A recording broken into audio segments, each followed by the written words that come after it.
dressé contre la folie meurtrière.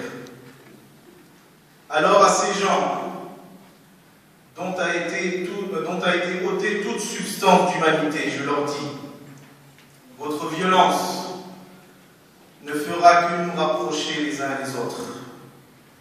Votre haine ne fera qu'accroître la fraternité que nous partageons.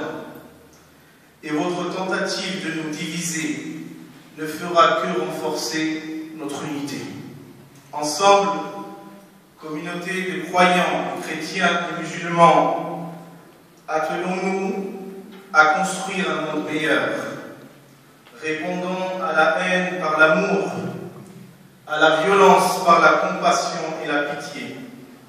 Car seul l'amour et la compassion peuvent détruire la haine et la violence.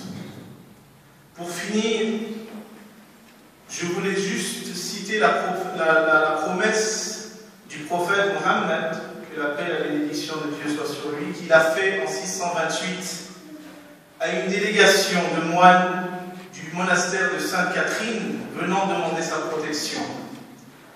Je la cite afin que nos amis chrétiens ne se laissent pas convaincre que nous vous considérons comme des ennemis.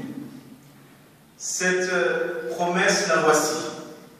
Ceci est un message de Mohammed ibn Abdillah, constituant une alliance avec ceux dont la religion est le christianisme. Que nous soyons proches ou éloignés, nous sommes avec eux. Moi-même, les auxiliaires de Médine et les fidèles, nous nous portons à leur défense, car les chrétiens sont mes citoyens. Et par Dieu, je résisterai contre quoi que ce soit qui les contrarie. Nulle contrainte sur eux. À aucun moment, leurs juges ne seront point démis de leurs fonctions, ni leurs moines expulsés de leur monastère. Nul ne doit jamais détruire un édifice religieux leur appartenant, ni l'endommager, ni en voler quoi que ce soit pour ensuite l'apporter chez les musulmans.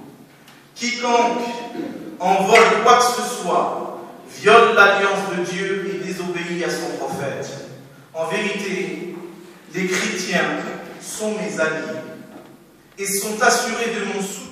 Mettons nos idées, nos talents, nos différences au service de la communauté humaine. Au fond de nous, nous témoignons ce matin que ce qui nous est commun est plus important que ce qui peut nous diviser.